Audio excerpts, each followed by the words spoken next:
কে ডাকতে বলে ইয়া রাসূলুল্লাহ ইয়া হাবিবাল্লাহ, নবী গো,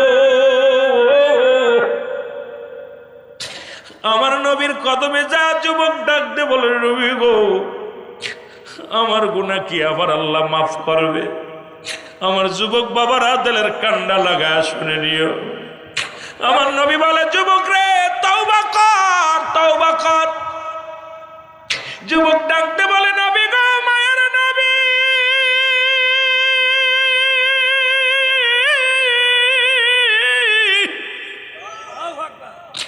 আমার বোন বলে এই দুনিয়ার মধ্যে রব্বে কারীম আমারে ক্ষমা করবে না রে।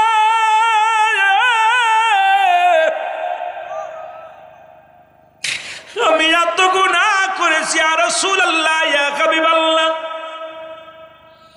আমার নবী ডাকতে বলে যুবক রে, তওবা কর, তওবা কর। তওবাকারীরা আমার আল্লাহ ভালোবাসে, তওবাকারীরা আমার আল্লাহ পছন্দ করে। যুবক বেশি বেশি করে তওবা কর। যুবক বলে নবী গো, আমি এত পাপ করেছি, এত বড় অন্যায় করেছি, বলে আমি তওবা করলে মাফ পাবো না। আমার নবী বলে যুবক রে, তওবা কর, আমার আল্লাহ মাফ করে দিবে। যুবক বলে আমার নবী বলে যুবক রে, এমন কি পাপ করেছো বলো? বলে ইয়া রাসূলুল্লাহ ইয়া হাবিবাল্লাহ, আপনি জানেন মক্কা মদিনায়, মক্কা মদিনায় কাপড়ের কাপড় চুরি হতো। আমার যুবক বাবারা শোনো, নবীজি বলতেছেন ঘরে যুবক, মানুষ কত নিষ্ঠুর, মানুষ মারা গেলে 3 টুকরা কাপড় নিয়ে কবরে যায়, 5 টুকরা কাপড় নিয়ে যায়। সেই 3 টুকরা কাপড় মানুষ কেমনে চুরি করে নিয়ে যায়? রাসূলুল্লাহ বলে যুবক রে, আমি বড় মর্মান্ত হয়েছি। আরে কবর থেকে কাপড়ের কাপড় চুরি হয়, কবর থেকে মানুষ কত বড় নিষ্ঠুর হলে এই কাজটা করতে পারে? যুবক বলে ইয়া রাসূলুল্লাহ ইয়া হাবিবাল্লাহ, আপনি জানেন কবর থেকে কাপড়ের কাপড় চুরি হয়। নবী গো, ওই চোর আর কেউ নয়, আমি সেই যুবক। নবী গো, কবর থেকে কাপড়ের কাপড় চুরি করতাম। ইয়া রাসূলুল্লাহ ইয়া হাবিবাল্লাহ, রব্বুল আলামিন কি আমারে মাফ করে দিব? আমার নবী বলে যুবক রে, তুমি ভুল বুঝে ফিরে আসছো, তওবা করো, কারণ তওবাকারী আল্লাহ ভালোবাসে। ও যুবক, তওবা কর, তওবা করলে আল্লাহ মাফ করে দিবে। যুবক বলে ইয়া রাসূলুল্লাহ ইয়া হাবিবাল্লাহ, আমি মাফ পাবো না, আমি এত অপরাধ করেছি, এত গুনাহ করেছি, আমার মন বলে আমি মাফ পাবো না। নবী গো, আমি তওবা করলে কি আমার আল্লাহ মাফ করবে? আমার নবী কয় যুবক রে, আর কান্দিস না, তওবা কর, তওবার দরজা খোলা। যুবক বলে নবী গো, আপনি জানেন আমি আপনার কাছে বলবো কি? অনেক দিন যাবত মক্কা মদিনায় কোনো মানুষ ইন্তেকাল হয় না, মানুষও মরে না, আমিও কাপড়ের কাপড় চুরি করতে পারি না, আমারও ব্যবসায় ভালো চলে না। মক্কা মদিনার জমিনে অনেক দিন হয়ে গেল কোনো মানুষ ইন্তেকাল করে না। অনেক দিন পরে হুজুর, ওই রাজ্যের মধ্যে একজন মহিলা মারা গেল, এক সুন্দরী নারী। ইয়া রাসূলুল্লাহ ইয়া হাবিবাল্লাহ, এক সুন্দরী মেয়ে মারা গেছে। আমি খবর পাই, আমার বাড়ি থেকে গুটিয়ে গুটিয়ে পেয়ে গেলাম, যাইয়া ওই মেয়েটার জানাজার নামাজে আমি শরীক হয়েছিলাম। ইয়া রাসূলুল্লাহ ইয়া হাবিবাল্লাহ, দাফনে আমি শরীক হয়েছিলাম। জানাজার নামাজ আদায় করে যখন সব মানুষ বাড়িতে চলে গেল, আমি রাতের রাত আসবে, রাতের অপেক্ষায় বসে থাকলাম। রাত যখন নির্জন হয়ে গেল, সব মানুষ যার যার ঘরে চলে গেল। যেমন আপনাদের আম গাছের এই বাগিচার মধ্যে আসলাম, বড় ভয় লাগলো। জানের মধ্যে দেখি বাড়িও দেখা যায় না, শুধু জঙ্গল আর জঙ্গল, শুধু গাছ আর গাছ। আমার যুবক বন্ধুরা, যুবক ডাক দে বলে ইয়া রাসূলুল্লাহ ইয়া হাবিবাল্লাহ, যখন সব মানুষ যার যার ঘরে গেছে, আমি আস্তে আস্তে করে গোরস্থানে ঢুকলাম।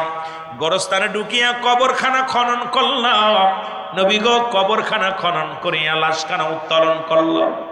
ইয়া রাসূলুল্লাহ, ইয়া হাবিবাল্লাহ, নবী গো যখন এই কবরখানে খুঁড়িয়া তার গায়ে মহিলার গায়ের কাপড়গুলো খুললাম, যখন এই কাপড়ের কাপড় চুরি করে নিয়া যখন আমি কবর থেকে উঠতেছিলাম, ইয়া রাসূলুল্লাহ, ইয়া হাবিবাল্লাহ, তখন আমি কে যেন আমার ভিতরে বলতেছো, যুবক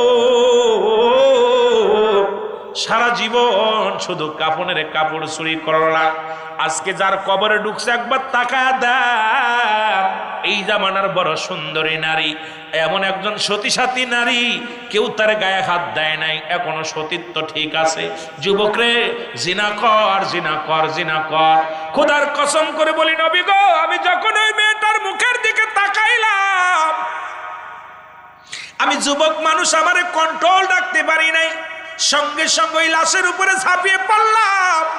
এ যুবক, আমরা শুনেছি মক্কা মদিনায় ওই জাহিলা যুগে নবীজির জামানায় কবরের মধ্যে লাশের সঙ্গে জিনা হয়েছে, আর বাংলাদেশে বর্তমান শুনে নাও, বাংলাদেশের কথা শোনো আমার যুবক বন্ধুরা, সবাই তো মোবাইল ব্যবহার করো। ঢাকা মেডিকেল কলেজ হাসপাতালে মর্গে জিনা হয়, ধরা পড়ে গেল যখন দেখে ওই মেয়েটা বিষ খেয়ে মারা গেছে, আলামত হলো জিনার। ও মুসলমান, মারা গেছে গলায় দড়ি নিয়ে, আলামত হলো জিনার। সড়ক দুর্ঘটনায় মারা গেছে, আলামত হলো জিনার। ডাক্তাররা বড় বিপদের মধ্যে পড়ে গেলেন। আরে রিপোর্ট দিতে যাইয়া দেখে জিনা হয়েছে, মেয়ের সঙ্গে রেপ করা হয়েছে মেয়েটাকে। এবার তারা সিসি ক্যামেরা লাগানো, এরপরে দেখলো ডোমের আচরণ, ডোমকে ধরে যখন রিমান্ডে নেওয়া হলো, ডোম শিকারে গেলেন। এই পর্যন্ত যত নারী আছে, অল্প বয়সী নারী যখন কাটতে যায়, খোদার কসম আগে ওই কাটার আগে, টেবিলের উপরে রাখার আগে আমি তার সঙ্গে আগে দৈহিক মিলন করে নিই। আরে যে দেশে বাংলার জমিনে, আরে মুসলমান, বাংলাদেশের জমিনে যেখানে মরা হয়ে মৃত্যু হয়েও শান্তি নাই, গলায় দড়ি বিষ খায় মারা যাওয়ার পর মর্গে যে জিনা হয়, সে দেশের মানুষকে আল্লাহ বাঁচিয়ে রাখছে, সে আল্লাহর দরবারে শুকরিয়া আদায় করার দরকার। এমন কোন মহান ব্যক্তি, আল্লাহর মাহবুব বান্দা থাকার কারণে হয়তো আল্লাহ আমাদের দয়া করেছে, নয়তো আমরা সব শেষ হয়ে যাইতাম। শুধু ঢাকা নাই, মুসলমান চট্টগ্রাম মেডিকেল কলেজ হাসপাতালে, আমি চট্টগ্রামে থাকি। ও যুবক, ওখানেও ধরা পড়লো, রিমান্ডে নেওয়ার পর উনি বললেন আজ থেকে প্রায় 1 থেকে 150 নারীর সঙ্গে আমি জিনা করেছি।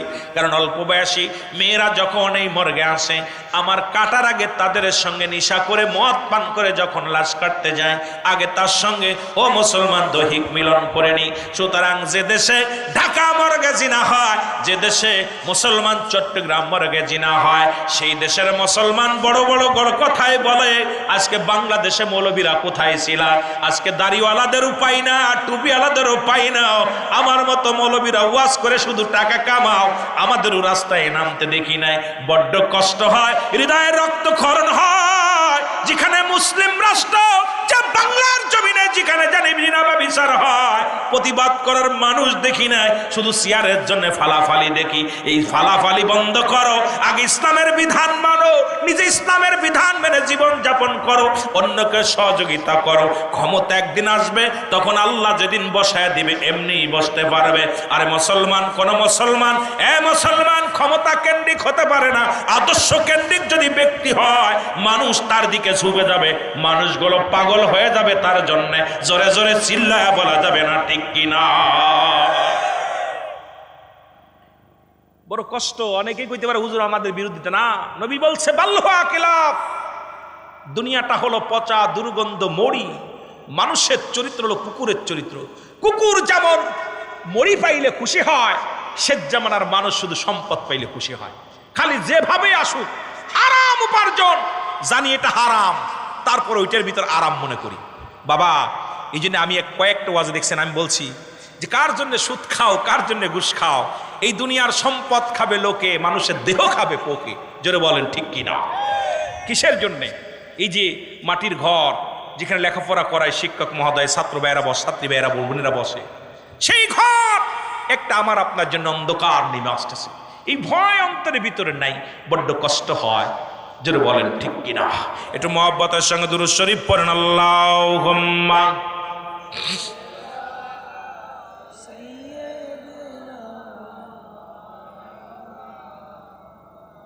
ولا يعلي سيدنا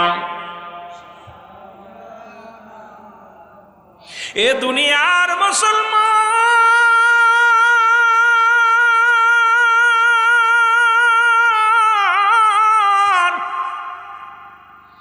যুবক বলে ইয়া রাসূলুল্লাহ ইয়া হাবিবাল্লাহ নবী গো ও মায়ের নবী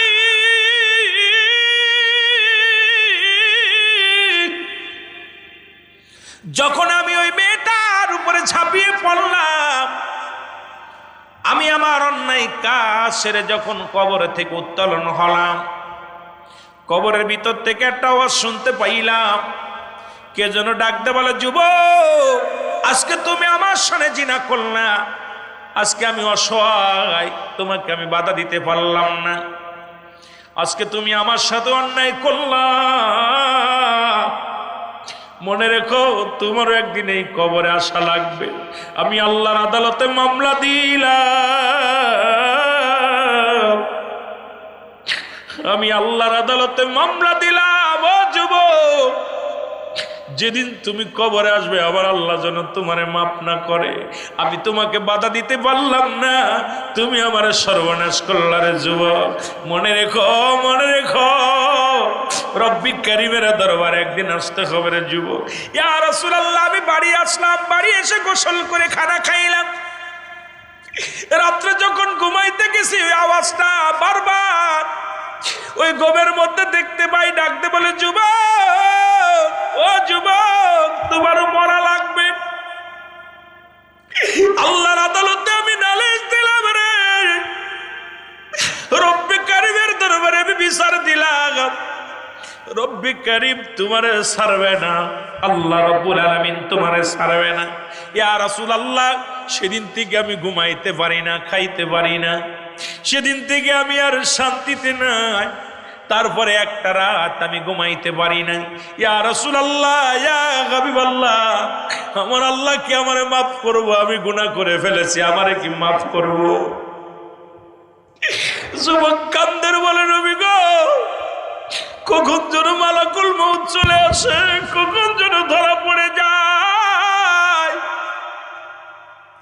কখন যেন আল্লাহর আদালতে ধরা পড়ে যায় এই গুনাহ নিয়ে যদি কবরে যায় আমার সঙ্গে দুর্ব্যবহার করবে কবরের ফেরেশতা ইয়া রাসূলুল্লাহ ইয়া হাবিবাল্লাহ নবী গো আপনি আমারে তওবা করে দেন আল্লাহ যেন আমারে মাফ করে দেয়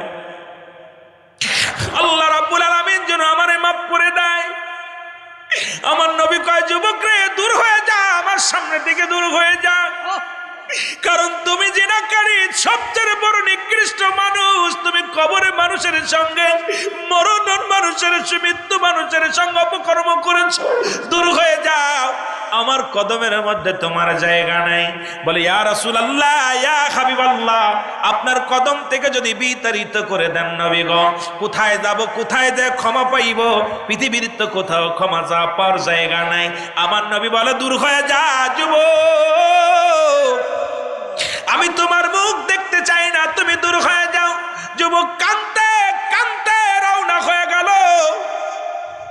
জঙ্গলে যা 40টা দিন অনাহারে একটু পানি খায় না গাছের লতা পাতা খায় আর কান্দে আর ডাকতে বলে রব্বি কারীম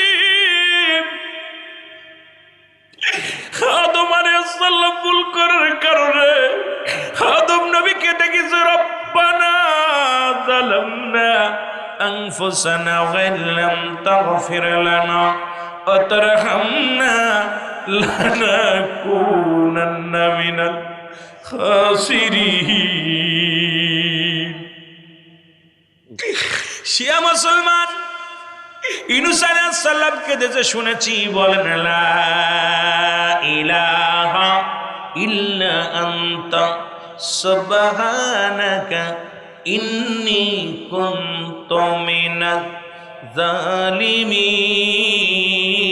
জালিমিন যুবক কান্দার ডাক দে বলে আল্লাহ শুনেছি আদম আলাইহিস সালাম কেঁদে কেঁদে মাপ পেয়েছে আল্লাহ ইউনূস আলাইহিস সালাম কেঁদে কেঁদে মাপ পেয়েছে আমি যুবক মানুষ নফসের খায়েছে পড়ে গুনাহ করে ফেলেছি আল্লাহ কখন যেন মরণের পেয়ালা পান করতে হবে। কারণ পৃথিবীর মধ্যে আসার একটা সিরিয়াল আছে, যার কোনো সিরিয়াল নাই। দেখা যায় বাবা জিন্দা, সন্তান দুনিয়ার মধ্যে নাই। দেখা যায় দাদা জিন্দা, নাতি দুনিয়ার মধ্যে নাই। ও মুসলমান, বুড়া হয়ে মরবা এমন কোনো গ্যারান্টি নাই। যে কোনো মুহূর্তে ডাক এসে যেতে পারে। কারণ যে কোনো মুহূর্তে আপনার আমার মালাকুল মউত আসতে পারে। আমার বাবারা, আমার যুবক কান্দার ডাক দে বলে, রব্বে কারীম,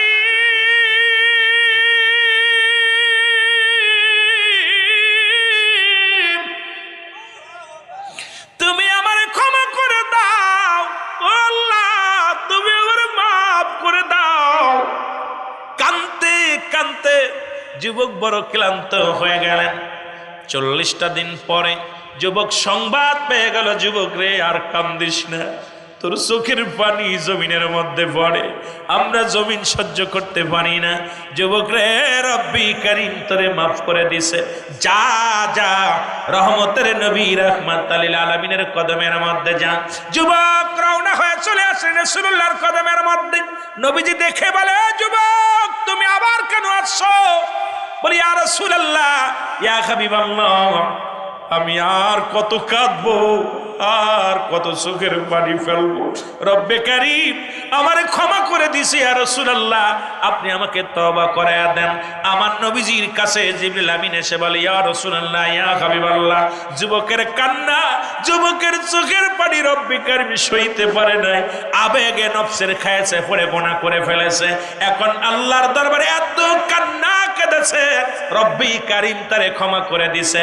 নবী গো, আপনি তারে তওবা করায়া দেন, আমার রব্বি কারীম তারে মাফ করে দিছে। আমার যুবক ভাইরা, যুবক বয়সে একবার আল্লাহ বলা, বুড়ো বয়সে 1000 বার বলা সমান হবে না।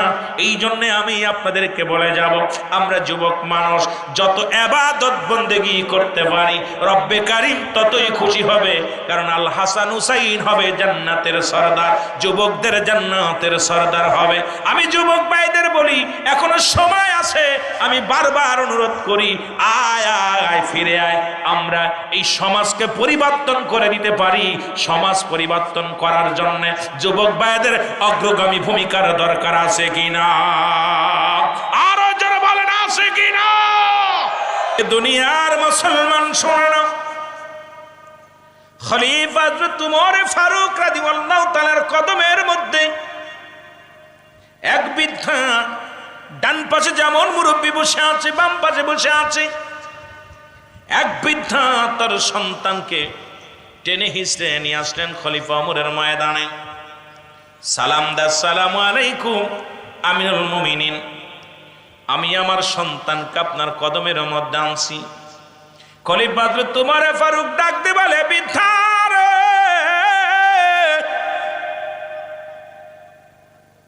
ও বৃদ্ধা,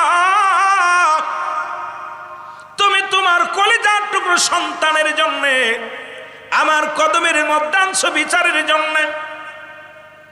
ডাক দে বলে, হুজুর, আমি বুড়া হয়ে গেছি, আমার সন্তান এই পৃথিবীর মধ্যে অপরাধ করেছে, সেই অপরাধের জন্য শাস্তি দেওয়ার জন্য আমি আপনার কদমের মধ্যে আনছি। আমি জানি আপনি ন্যায়পরায়ণ বাদশাহ, কারণ পৃথিবীর মধ্যে আপনার মতো ন্যায়পরায়ণ বাদশাহ বর্তমান যুগে নাই। কারণ এই জন্য আপনার কদমের মধ্যে আমি ওনাকে আনছি, ওনার বিচার করা লাগবে। জোরে জোরে চিল্লায় বলা যাবে না আল্লাহু আকবার। খলিফা হযরত উমর ফারুক রাদিয়াল্লাহু তাআলা ডাক দিয়ে বলে, বৃদ্ধা শোনো গো,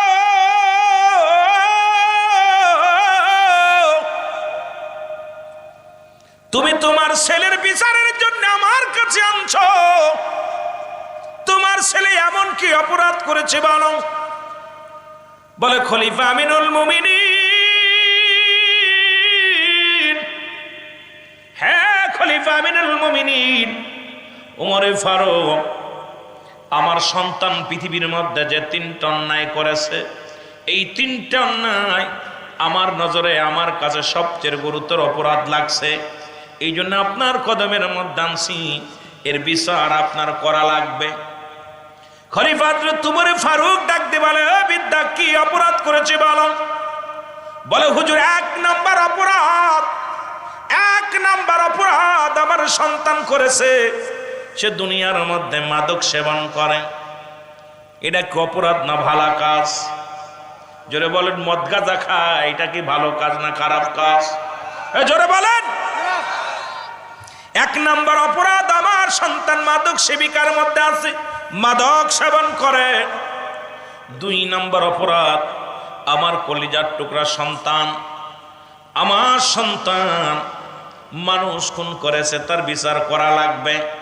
আজকে বাবা মা সন্তান যদি জিনা করে, বাবা মা তার পক্ষে মামলা লড়ে। সন্তান যদি মানুষ খুন করে, বাবা মা তার পক্ষে লড়ে। আমি বলি, ওরে যুবক, শুনে নাও, শুনে নাও, সন্তান যেই হোক না কেন তোমার কাছে আমানত রাখছে। আমানতের খেয়ানত করার অধিকার আল্লাহ তাআলা তোমাকে দেয় নাই। কারণ যে সন্তান তোমার অবাধ্য, দুনিয়ার ইসলামের বিধান মানে না, এই সন্তানের পক্ষে যখন তুমি যাবা, তোমার মতো মুসলমান, ওই বরিশালের মুসলমান তিন্নির বাবার মতো কুসন্তান ওই জন্ম দেওয়ার পর যদি এই সন্তানের পক্ষে যদি কোনো বাবা ছাপায় গায়, সেই সন্তানের পক্ষে যায়, দুনিয়া থেকেই তারা জাহান্নামী। জোরে জোরে বলেন ঠিক কিনা? বাবা কেমন বাবা? বাবা সন্তানের বিচারের জন্য কার দরবারে গেছে? হযরত উমর ফারুক রাদিয়াল্লাহু তাআলা আনহুর দরবারে গেছে। খুব আশ্চর্য, খুব খেয়াল করবেন, অনেক মজার আলোচনা আসবে, ধীরে ধীরে আলোচনাগুলো খেয়াল করবেন। বলে, হুজুর, 3 নাম্বার অপরাধ আমার সন্তান জিনায় লিপ্ত হয়েছে। 3টা অপরাধ, ছোট না বড়? জোরে বলেন, বড় না ছোট? জোরে বলেন, ছোট না বড়? খলিফা ওমর ফারুক ডাকতে বলে, বৃদ্ধা, সত্যি করে বলো, ও কি তোমার সন্তান? বলে, জি হুজুর, আমার ঔরজ্জাত সন্তান। ছেলেকে ডাকতে বলে, বাবারে, ও কি তোমার আব্বা হয়? বলে, জি হুজুর, উনি আমার জন্মদাতা পিতা। বলে, বাবারে, তোমার বিরুদ্ধে যে 3টা অভিযোগ আনছে, এই 3টা অভিযোগ কি সত্য না মিথ্যা বলো? বলে, হুজুর, আমি জানি আপনি ন্যায় পরায়ণ বাদশা, আপনার কাছে মিথ্যা বলবো না। যে 3টা অপরাধ আমার নামে দিছে, এই 3টা অপরাধ আমি করেছি।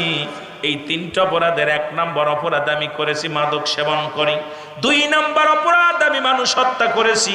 3 নাম্বার অপরাধ এই দুনিয়ার মধ্যে আমি জিনা ব্যভিচারে লিপ্ত হয়েছি। খলিফা আমিনুল মুমিনিন ডাকতে বলে, যুবক,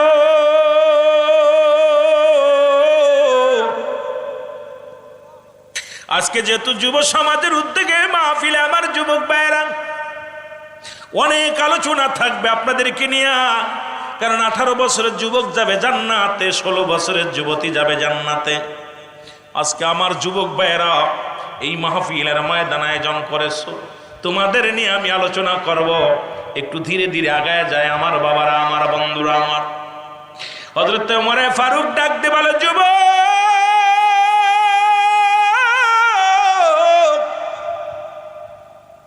তুমি পৃথিবীর মধ্যে মাদক সেবন করো, এটা গুরুতর অপরাধ, এটার অপরাধ তোমার মৃত্যুদণ্ড।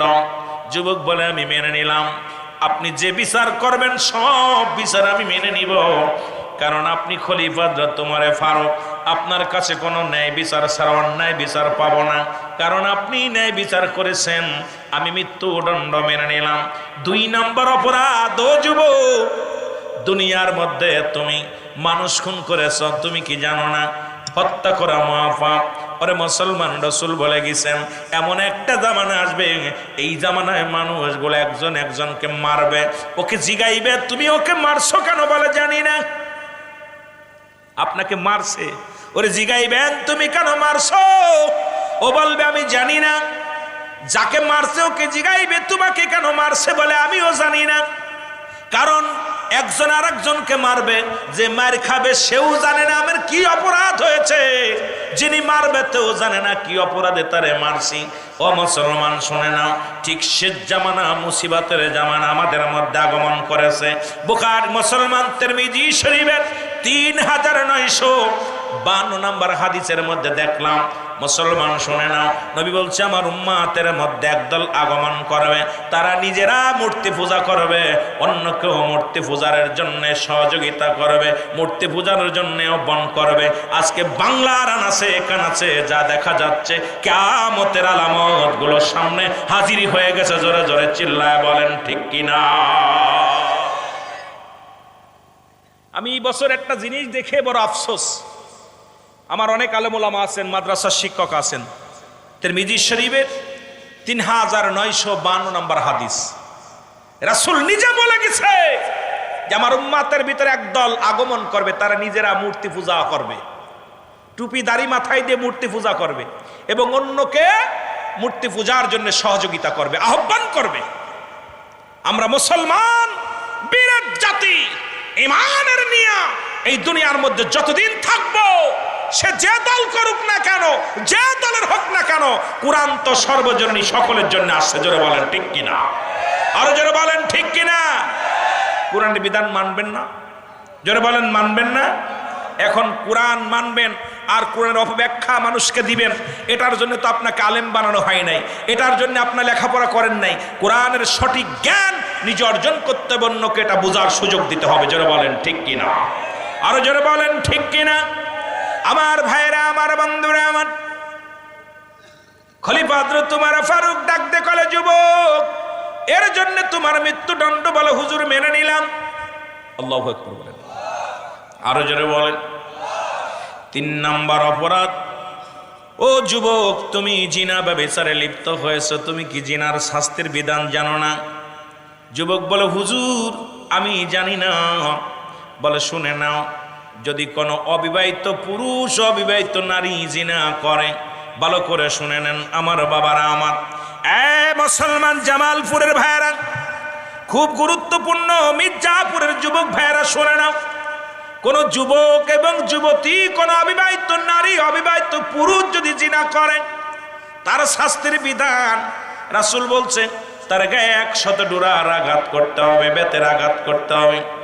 কয়েকটা মারা পর যদি সে মারা যায়, মারা গেলে ওই যুবক অবিবাহিত থাকার কারণে ওই যুবক, খলিফা হযরত ওমর ফারুক বলে, যুবক, ও যুবক, তোমার আব্বার কি অপরাধ তুমি বলো? বলে, হুজুর আমার আব্বার 1 নম্বর অপরাধ, সে আমাকে একটা ভালো মা দেয় নাই। পৃথিবীর মধ্যে এমন একটা মা আমাকে দিয়েছে, যে মা বাজার ঘাট করে, যে মা বেপর্দা পুরুষের সঙ্গে চলাফেরা করে, যে মা যার গর্ভে আমি 10 মাস 10 দিন ছিলাম, সেই মা নামাজ পড়ে নাই, শরীয়তের বিধান মানে না। সুতরাং 1 নম্বর অপরাধ আমার আব্বার, সে আমাকে একটা ভালো মা দেয় নাই। প্রতিটা বাবার প্রয়োজন একজন আদর্শবান নারী বিয়ে করা। আর এটা যদি মাদ্রাসার নারী হয়, তাহলে আপনার জীবনটা ভাগ্য খুলে যাবে। কোরআন পড়তে পারে, হাদিস পড়তে পারে, ইসলামের বিধান মানে, তবে সব মেয়ে একরকম না, 2-1টা খারাপও থাকতে পারে। তাই বলে সবাইকে খারাপ বানানো যাবে না।